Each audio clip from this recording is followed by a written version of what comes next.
voici Dany.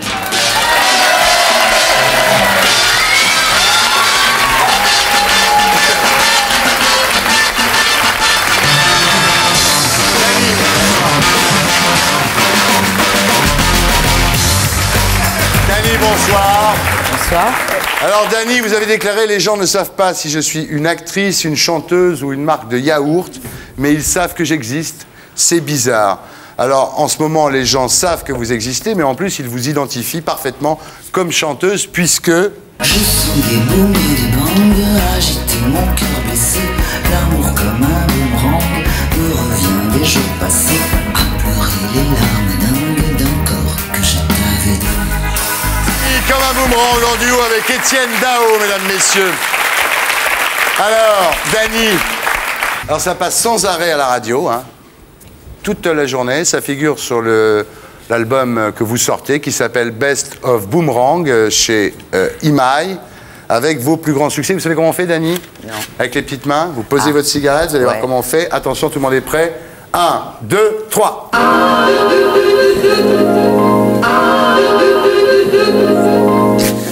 Bon alors, donc vous êtes nommé aux Victoires de la musique dans la catégorie chanson originale, hein. Pour ceux pour qui vous êtes seulement la dame qui chante avec Dao, on va faire un flashback sur votre vie.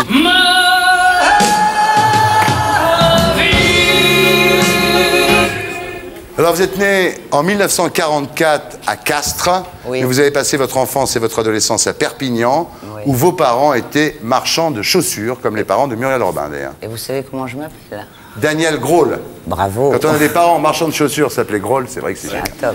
C'est vrai que c'est fort. Alors petite, vous faites déjà beaucoup d'effets, hein. Ça vous choque même l'effet que vous faites aux gens, hein. Vous êtes très sexy. Et à l'issue de cette adolescence très sexy, le 11 novembre 1963, vous débarquez à Paris, à la gare d'Austerlitz, et vous précipitez aux Champs-Élysées. Évidemment, c'est les commémorations de l'armistice. Tous les Parisiens sont là. Et vous remarquez, Dany, au rond-point des Champs-Élysées, l'immeuble de Jour de France et l'enseigne de Jour de France, journal de Marcel Dassault. C'est une espèce de gala, je dis pour les plus jeunes, de l'époque, voilà. Et vous vous dites, en voyant Jour de France, pourquoi j'irai pas faire mannequin? Bah oui. Beaucoup de culot.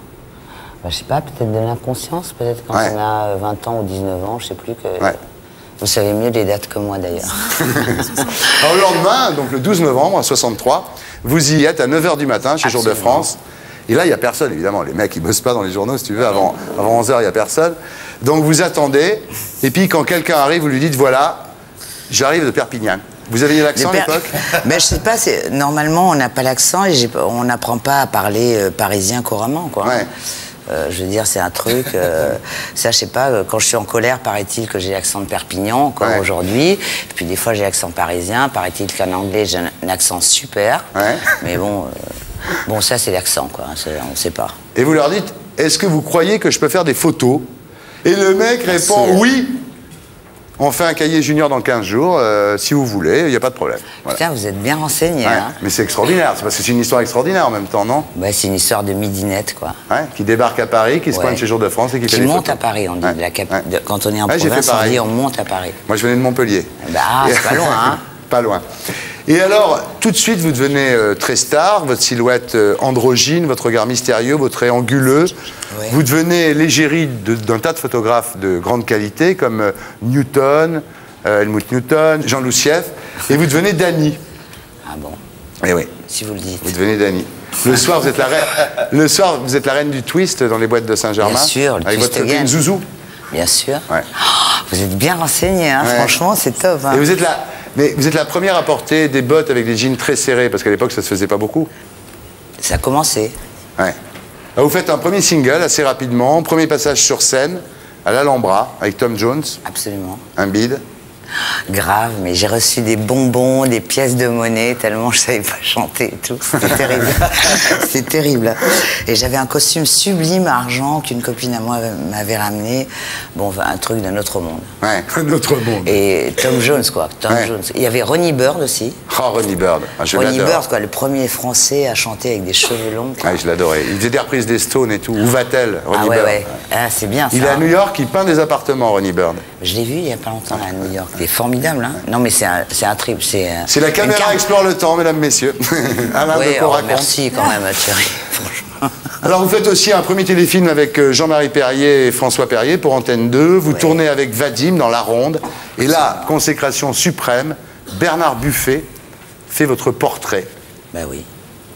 Il vous appelle la Mistinguette 67. En plus, ça rime. On va voir à quoi vous ressembliez à l'époque. Magnéto, Serge. Voilà, Danny Scobington.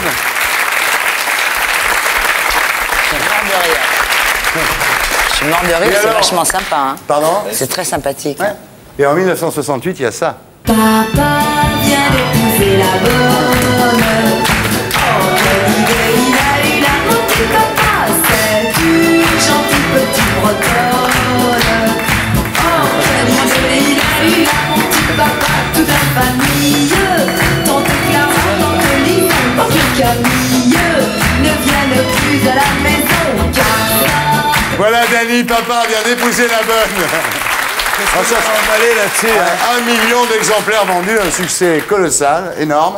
Alors là, vous partez en tournée avec Johnny Hallyday, Jacques Dutronc. Vous faites l'Olympia avec Claude François et Charlot. Vous êtes fait jeter aussi, là. Oui, assez. On trouvait que j'avais des jambes sublimes et que j'avais absolument pas...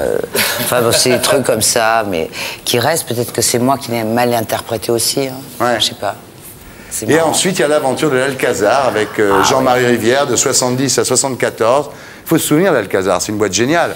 Il y avait Bardot, il y avait Dietrich, il y avait Fellini, et vous teniez l'Alcazar. Vous aviez rencontré Jean-Marie Rivière à Saint-Tropez, vous avez embarqué dans son affaire, et c'était un des endroits, à l'époque, moi j'ai connu ça, c'est un des endroits extraordinaires à Paris. Incroyable, hein, le musical, les paillettes, le rêve, le rire, la détente, le plaisir, tout ça. Jean-Marie Rivière et Marc Delnitz. Ouais. La légèreté, c'est formidable. L'humour, quoi, l'humour, l'écriture de plein de tableaux écrits comme ça dans le spectacle, fantastique. Quand je suis arrivé à Paris, je passais ma vie là, moi. C'est vrai? Ouais. 69. Alors, parallèlement, vous faites du cinéma, dont La Nuit américaine de Truffaut, qui vous aimez beaucoup Truffaut, hein? Oui, on s'aime beaucoup et on a une relation, mais pas... une complicité, voilà. Une complicité, je sais pas, il était très paternel avec moi, ouais. J'étais un petit peu, il y avait un décalage d'âge aussi, puis je sais pas, son regard, c'était joli quoi, avec moi. Alors en 74, vous êtes sélectionné pour représenter la France à l'Eurovision. Ah oui, là... Et Pompidou meurt. Putain. Ça n'a pas de lien. Non, je pense pas que c'est un lien, mais ça, mourir, hein. Ça a bien foutu la merde quand même. Ouais. Oui, bon. Pompidou meurt, c'est annulé, et c'est ABBA qui gagne, le premier groupe d'ailleurs qui gagne l'Eurovision, ABBA avec Waterloo. Alors l'année suivante, vous êtes toujours en lice pour l'Eurovision, hein, donc on est en 75. Et Gainsbourg vous écrit ça. Je sens des booms et des bangs, agiter mon cœur blessé, l'amour comme un boomerang, me revient des jours passés. Le problème, c'est que la chanson est retirée parce qu'il y avait des mots qui plaisaient pas au comité de sélection. Oui. Il y avait flingue, il y avait cinglé et torture. C'est-à-dire qu'à l'époque, une émission se faisait recaler de l'Eurovision pour ces 3 mots-là. Il n'y a pas longtemps, hein, 75, ça fait 25 ans. Non, bah, c'est tout à l'heure, mais bon... Non, mais c'est l'histoire de... Je sais pas, ouais.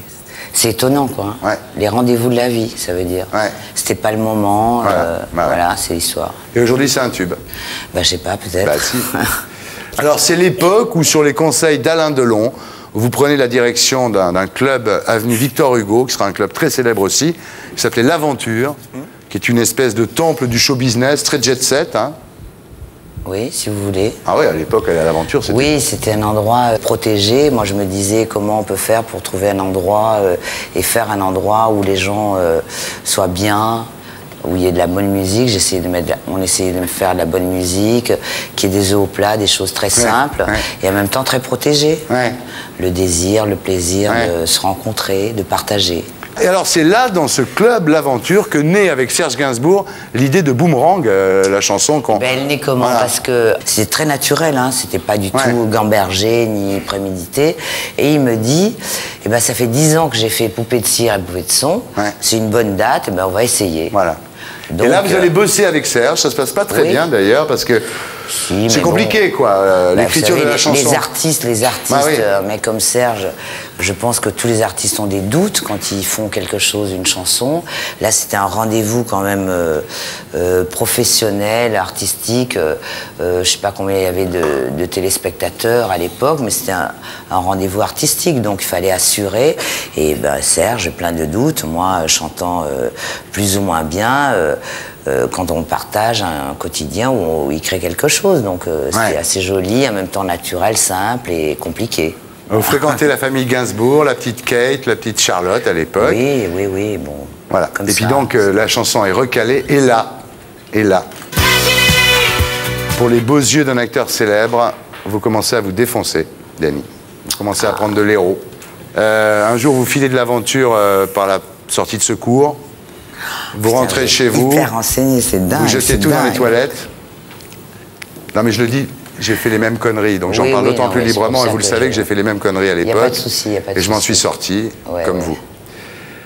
Vous décrochez, la décroche c'est l'enfer sur Terre, vous passez 3 jours entre les bains brûlants et les draps glacés du lit. Vous allez vous installer dans le Midi, suite à ça, et vous replongez. Et après, même les flics s'en mêlent. Alors, ce que je ne comprends pas dans votre histoire, c'est pourquoi les flics, au lieu de voir, bon, vous essayez de décrocher, vous êtes dans le Midi, pourquoi ils continuent à vous harceler, à vous faire payer des amendes, à vous ruiner d'une certaine façon? Vous savez, Thierry, je pense que quand on passe de la colonne artistique ou tu vois, des plaisirs, la colonne des pages des journaux de plaisir, tout ça, à la colonne des faits divers, c'est très compliqué quand la machine juridique et la presse se mettent en route. On ne peut plus contrôler comme ça et tout.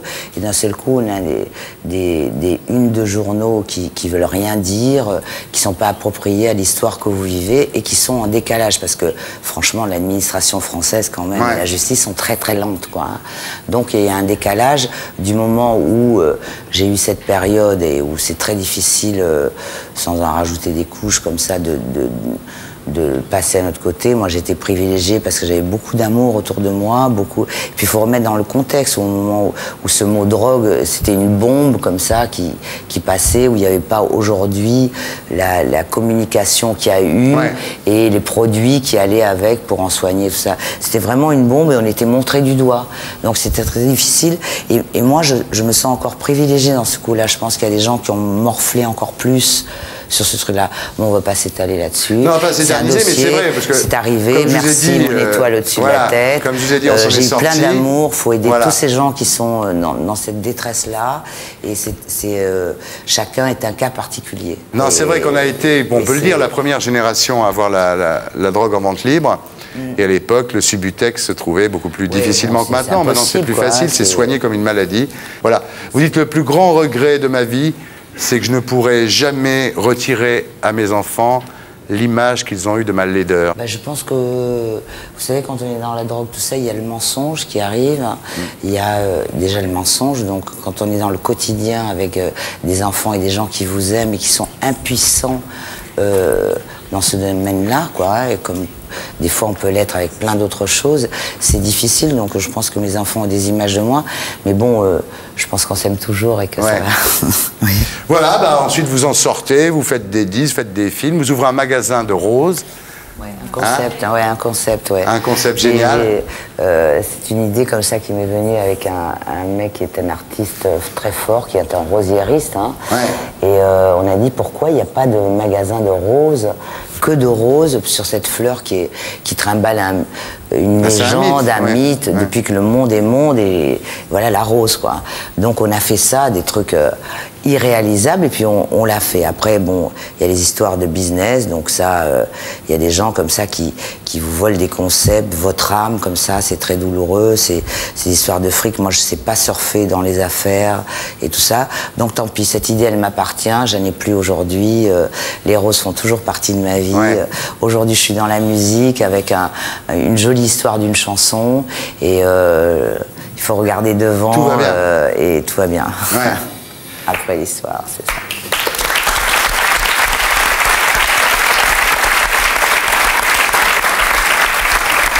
Alors, pour finir, je me demande si votre problème, finalement, durant toutes ces années 70, vous avez eu beaucoup d'hommes célèbres hein, qui se sont intéressés à vous. Il y a eu le beau Alain Chamfort, qui était ici il y a quelques semaines. Oui. Delon, Mick Jagger, Iggy Pop, Ron Wood. Vous n'êtes pas obligé de dire oui, hein? À quoi? À toute cette liste.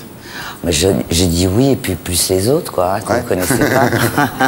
Mais le problème, est-ce que c'est pas finalement... Est-ce que le problème, finalement, c'est pas d'avoir eu beaucoup d'hommes et jamais un homme?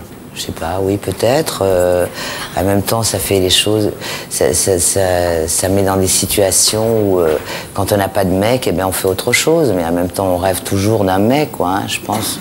Ouais. Et si j'en avais eu qu'un, peut-être que je me ferais chier aujourd'hui.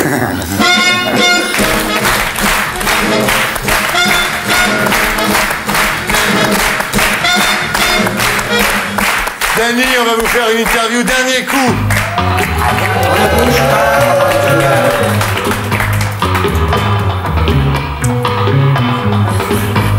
Dernier coup de tête. Dernier coup de tête, il y a 30 secondes. Je sais pas où, la tête contre le mur. Ouais. Dernier coup de cœur. Oh, je pense que j'en ai tout le temps. Je tomberais dingue de plein de choses tout le temps. Dernier coup de poing. Coup de poing, l'huissier qui est venu hier matin chez moi, quoi, je l'ai hâté. Ouais. Dernier coup de foudre. Ah là, tout à l'heure, il y a un mec qui est passé, là, Ouais. ça m'a craqué. Stéphane, C'est moi, non? Ah non. Il y a Sarah qui est inquiète parce qu'elle se dit Non, mais maintenant, attends, avec eux, ma c'est jambe dans autre le chose, plâtre, quoi. je vais me le faire tirer mon Eux deux, mec. c'est autre chose, là. Ça, Ouais. c'est un trip que... Dernier coup de fil. Ah, tout à l'heure, Étienne. Il y a 2 minutes, là. Ah bon? Il m'a dit, tu as peur et tout. J'ai dit, vachement. Mais non, on vous aime, arrêtez d'avoir peur. Dernier coup de rouge. Aussi, elle a... C'était avant le coup de poing. Dernier coup de soleil. Jamais je prends le soleil, je bronze pas. Ah ouais. Un jour, pour aller faire des photos de nu là, dans l'huile, là, avec le père de mes enfants, on est parti très très loin à l'île Maurice où ça bronze, paraît-il.